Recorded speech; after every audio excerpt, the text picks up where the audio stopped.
Now, the Detroit Rebellion prompted a harsh response from the state that was ostensibly under the control of a liberal capitalist regime, I mentioned. Although the legitimacy of the violent response on the part of the African masses to their centuries-long exploitation and oppression was questioned by the state. I mean, Johnson condemned the so-called riots. Romney, who was governor of Michigan, condemned the rebellions.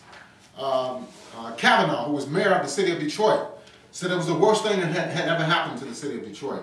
The United States witnessed for the first time since the beginning of the Civil Rights Movement some implementation of an effective program for jobs, housing, and quality education. I can recall this as a youth. I've studied it as an adult. In the areas most severely impacted by the rebellion in Detroit, there were hiring centers established which immediately put people to work. Right up on 12th Street, right after the rebellions. Ford Motor Company actually set up an office to hire people.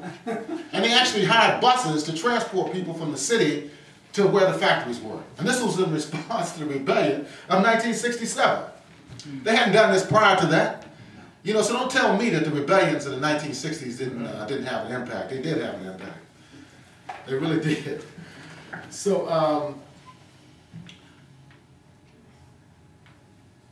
also, universities and other educational institutions developed programs for the admittance of African Americans and women in significant numbers. We didn't have this prior to 1967, prior to the late 1960s. They had tokenism.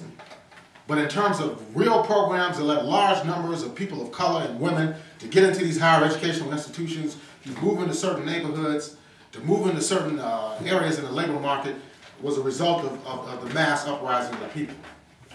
After the 1967 rebellions, there was an escalation in the militarization of the police within urban areas of the United States. By 1969, when Richard Nixon took power, the Law Enforcement Assistance Administration, which was established under Nixon, would provide funding for local police under the guise of fighting crime and civil disorder. A lot of people here are probably not old enough to remember that. But, you know, you can find it, you know, if you do research. The LEAA was set up under Nixon to provide federal money to local law enforcement agencies. The notion of law and order in the streets as a prerequisite for addressing other social concerns became the main campaign mantra of both the Republican and the Democratic parties beginning in the 1960s. We still hear it today. You know, they don't talk about creating jobs. They talk about stopping crime, having law and order, and so forth. Getting the criminals off the street, getting the guns off the street. In the aftermath of the assassination of Dr. Martin Luther King in Memphis on April 4, 1968, there were urban rebellions in approximately 125 cities throughout the United States. Government repression against SNCC, the Black Panther Party, and other revolutionary organizations escalated. The FBI declared the Black Panther Party in 1968 as the greatest threat to the national security of the United States in decades. Many members and supporters of the Black Panther Party were arrested and framed up on trumped-up and politically motivated criminal charges. Leading members of the party, such as Bobby Hutton, John Huggins, and Bunchy Carter, were killed through direct or indirect police actions. The assassination of Fred Hampton and Mark Clark in Chicago represented a combination of police and FBI terror tactics against the Panthers. But it was not the end of state repression against the party. In 1970 would bring about the continuation of suppression of progressive and revolutionary movements inside the United States. Panther leaders Bobby Seale and Erica Huggins were facing a possible death sentence for murder in the state of Connecticut. It was a whole national campaign to free Bobby Seale and Erica Huggins, as well as Huey P. Newton. With specific reference to the city of Detroit, in March of 1969, the so-called New Bethel incident would alter the political balance of forces in the city.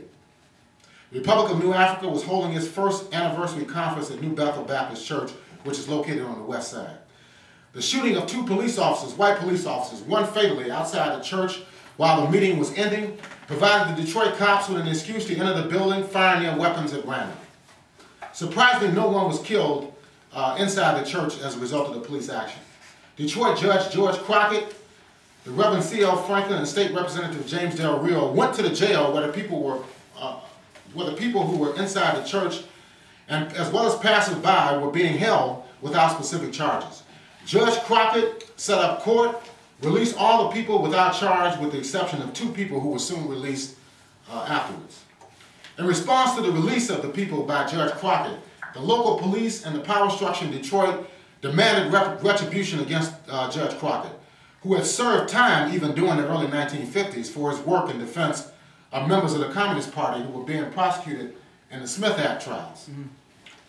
Judge Crockett said that the people could not be held without probable cause based on the Fourth Amendment of the U.S. Constitution, which prohibits illegal search and seizure. That's what he said in 1969, and the ruling class went nuts. The episode proved to be another turning point in the history of Detroit. The African-American community rallied to the defense of Judge Crockett. There were 3 people who eventually were charged with the shooting of the cops outside New Bethel. As a result of the defense campaign waged on their behalf, none were convicted. Another attempt to disbar radical lawyer Ken Cockrell Sr. was also defeated as a result of public support during that time period. The Black United Front, which was the first Black United Front that sprung up in response to the attacks on Judge Crockett and the RNA, laid the basis for the eventual campaign against police terror between 1971 and 1973, and the eventual election of State Senator Coleman A. Young, who became the first African-American mayor in the history of Detroit. During the administration of Coleman A. Young, there was a perception of improved relations between the police and the African-American community.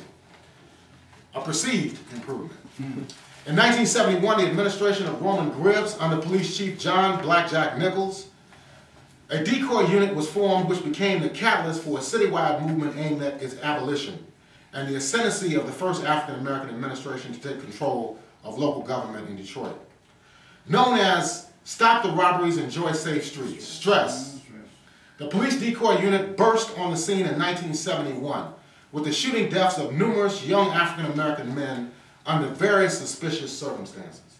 That same year, a state of emergency committee was formed aimed at the abolition of STRESS. Mass demonstrations were held, and a petition campaign was launched calling for STRESS to be eliminated. About 33 people were killed by STRESS between 1971 and 1973. Most of them were young African-American men. It was an execution squad. They carried out killings to try to suppress the African-American community. In late 1973, 3 African-American revolutionaries took on the police through force of arms. During the months of December 1972 and January 1973, a cop was killed and 6 were wounded in confrontations between Mark Clyde Bethune, John Boyd, and Hayward Brown. A nationwide manhunt for the capture of these youth began.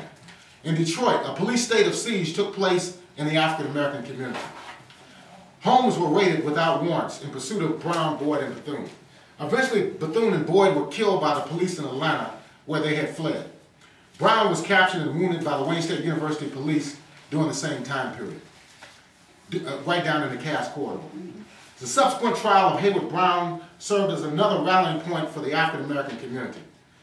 Brown would be acquitted after being defended by a legal team put together by Ken Cockrell Sr. Coleman Young was elected mayor of Detroit in November of 1973. When he took office, he immediately abolished STRESS and instituted an affirmative action program throughout the city government, including inside the Detroit Police Department as well.